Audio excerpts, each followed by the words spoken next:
Hello और आप सभी का स्वागत है एक नए एपिसोड में। आज बीसीसीआई ने अपने एनुअल लिस्ट या फिर सेंट्रल कॉन्ट्रैक्ट को आज उन्होंने रिलीज किया है।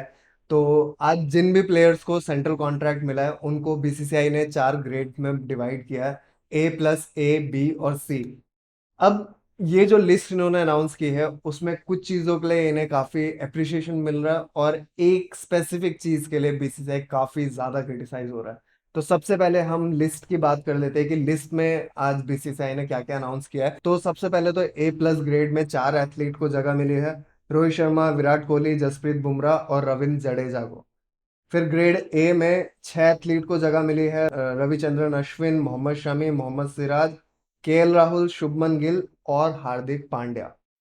बी में 5 एथलीट को जगह मिली है। सूर्य कुमार यादव, ऋषभ पंत, कुलदीप यादव, अक्षर पटेल, यशस्वी जायसवाल। ग्रेड सी में जगह मिली है रिंकू सिंह, तिलक वर्मा, ऋतुराज गायकवाड़, शार्दुल ठाकुर, शिवम दुबे, रवि बिश्नोई, जितेश शर्मा, वॉशिंगटन सुंदर, मुकेश कुमार, संजू सैमसन, फाइनली अर्शदीप सिंह, KS भरत, क्यों पता नहीं, प्रसिद्ध कृष्णा, आवेश खान और रजत पाटीदार। एडिशनल इन्होंने एक और स्टेटमेंट दिया है कि athletes who meet the criteria of playing a minimum of 3 test और 8 ODIs or 10 T20s within the specified period will automatically be included in Grade C on a pro rata basis. For instance, Dhruv Jurel and Sarfraz Khan, having played 2 test matches so far, will be included into Grade C if they participate in Dharamshala test match. तो straight away BCCI ने एक चीज बोली है कि 3 test match या फिर 8 ODI या फिर 10 T20 मैच अगर किसी भी प्लेयर ने खेला है वो ऑन अ प्रो रेटा बेसिस वो डायरेक्टली ग्रेड सी का पार्ट बन जाएगा। फॉर एग्जाम्पल ध्रुव जुरेल और सरफराज खान ने 2 टेस्ट मैच खेला है, अगर वो 5th टेस्ट मैच धर्मशाला वाला खेलते तो उनके करियर में वो 3 टेस्ट मैचेस खेल चुके होंगे और वो ग्रेड सी का पार्ट ऑटोमेटिकली बन जाएंगे। तो ये बेसिकली बीसीसीआई ने कहा, जो कि बहुत अच्छी चीज है ध्रुव जुरेल और सरफराज खान के लिए। इसके बाद इन्होंने लिखा है कि please note that Shreyas Iyer and Ishan Kishan were not considered for the annual contracts in the round of recommendation.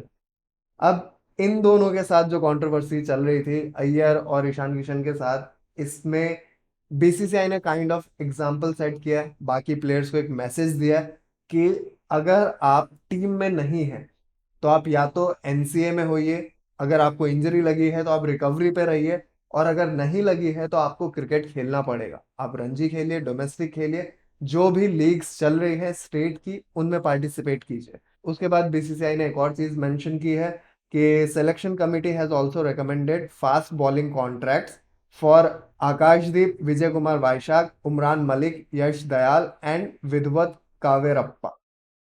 तो इन लोगों को बीसीसीआई ने बॉलिंग कॉन्ट्रैक्ट दिया है। उसके बाद एक स्पेसिफिक नोट जो लिखा है बीसीसीआई ने, ये बेसिकली मैसेज है, एक स्टेटमेंट है बाकी प्लेयर्स के लिए।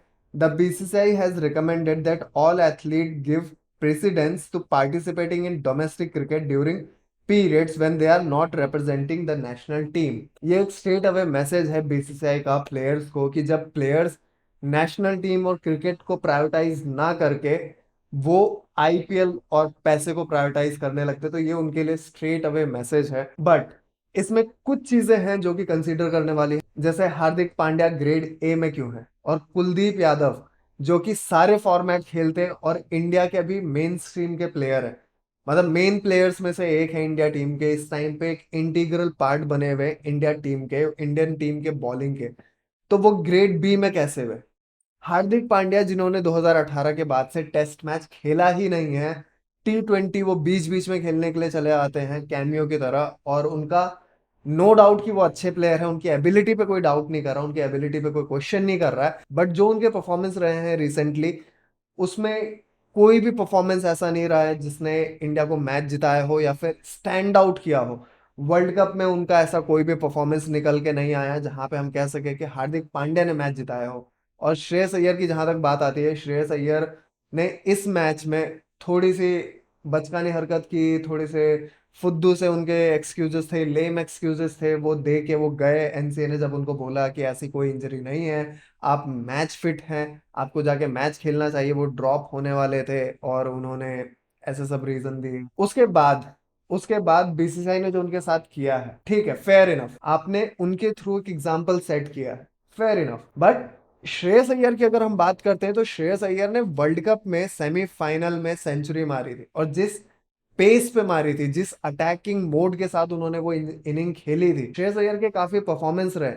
मतलब एशिया कप में जब वो इंजरी के बाद कमबैक कर रहे थे, उन्होंने वहां पे अपनी परफॉर्मेंस दी, वर्ल्ड कप में अपनी परफॉर्मेंस दी, फिर T20 खेलने गए थे शायद साउथ अफ्रीका के अगेंस्ट, वहां पे जाके उन्होंने परफॉर्म किया था। तो श्रेयस अय्यर के पीछे परफॉर्मेंसेस हैं, फिर भी उन्हें सेंट्रल कॉन्ट्रैक्ट नहीं दिया। अब हार्दिक पांड्या की अगर हम बात करते हैं कि ठीक है चलिए, हम मान लेते हैं कि वो इंजरी थी उनको, वो रिकवरी कर रहे थे, बट वो एनसीए में भी नहीं है और वो रणजी भी नहीं खेल रहे। उन्होंने खेलने के लिए कौन सी जगह चुनी? अभी रिसेंटली एक न्यूज आई थी कि वो डीवाई पाटिल में रिलायंस ग्रुप का कोई T20 लीग चल रहा था, एक्स रिटायर्ड प्लेयर्स के साथ, उनके साथ वो जाके अपना कमबैक करके आए। वहां पे जाके वो खेल रहे, वहां पे जाके वो बॉलिंग कर रहे, वो बैटिंग कर रहे, वहां के लिए वो फिट है। बट वो रणजी के लिए फिट नहीं है, वो इंडियन टीम के लिए अवेलेबल नहीं है, टेस्ट मैचेस नहीं खेल सकते। वो अब मैच रेडी कब होंगे? आईपीएल में। तो ये काफी दामाद वाला ट्रीटमेंट नहीं है? मतलब ऐसा नहीं है कि नियम ईशान किशन और श्रेयस अय्यर के लिए कुछ अलग है और हार्दिक पांड्या के लिए कुछ अलग है, जबकि ईशान किशन का जो बिहेवियर है वो इन अ वे जस्टिफाइड भी है कि ईशान किशन वो प्लेयर है जिन्होंने फास्टेस्ट 200 बनाया, उसके बाद भी वो ड्रॉप हुए।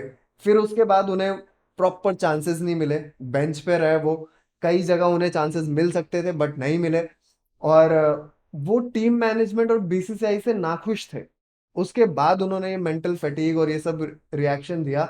और कई बार ऐसा होता है कि प्लेयर्स अपने मैनेजमेंट और बीसीसीआई अपने बोर्ड से नाखुश हो जाता है, ठीक है, ये मिसअंडरस्टैंडिंग वगैरह ये चलती है उनका, फिर भी एक बार को थोड़ा सा फेयर पॉइंट है।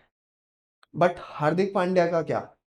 मतलब इनके लिए नियम कुछ अलग है। और ग्रेड ए में कैसे? अगर ऋषभ पंत की मैं बात करूं, तो ऋषभ पंत भी प्लेइंग 11 से खेलते हुए इंजर्ड हुए थे। अब वो कम बैक करेंगे तो आईपीएल में हमें पता चलेगा कि उनकी मैच फिटनेस कैसी है, वो गेम में परफॉर्म कैसा कर पा रहे हैं। तो हार्दिक पांड्या के साथ क्या सेम नहीं है? हार्दिक पांड्या भी ग्रेड बी में नहीं होने चाहिए थे?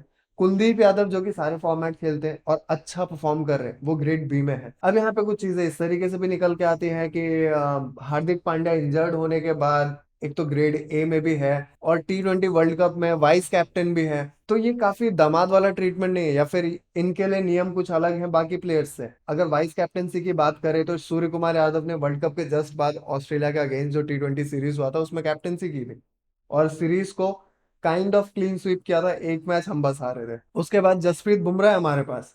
और अगर हम कैप्टनसी की बात करते हैं और रोहित शर्मा के बाद हम फ्यूचर कैप्टन देखते हैं, तो हार्दिक पांड्या में इतना गेम बचा है क्या? मतलब उनकी इंजरी, उनकी जो इनकंसिस्टेंसी है मैच खेलने को लेके, क्या वो सिर्फ अपनी कैप्टेंसी में वो कंसिस्टेंसी दिखाएंगे?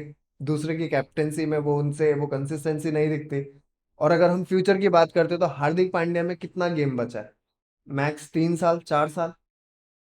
अगर वो उनकी इस तरीके की इंजरी ना रही तो फिर हम अगर कैप्टेंसी की बात करें तो हम किसी यंग जनरेशन पे क्यों नहीं, मतलब किसी यंगर प्लेयर पे क्यों नहीं जाते? शुभमन गिल को दे सकते हैं, गुजरात टाइटन की वैसे भी उनको मिली हुई है, तो हम इसको कंसीडर कर सकते हैं। वाइस कैप्टेंसी में भी हार्दिक पांड्या है, और अगर हम परफॉर्मेंस अगर देखें तो ग्रेड ए में तो रहने लायक नहीं है।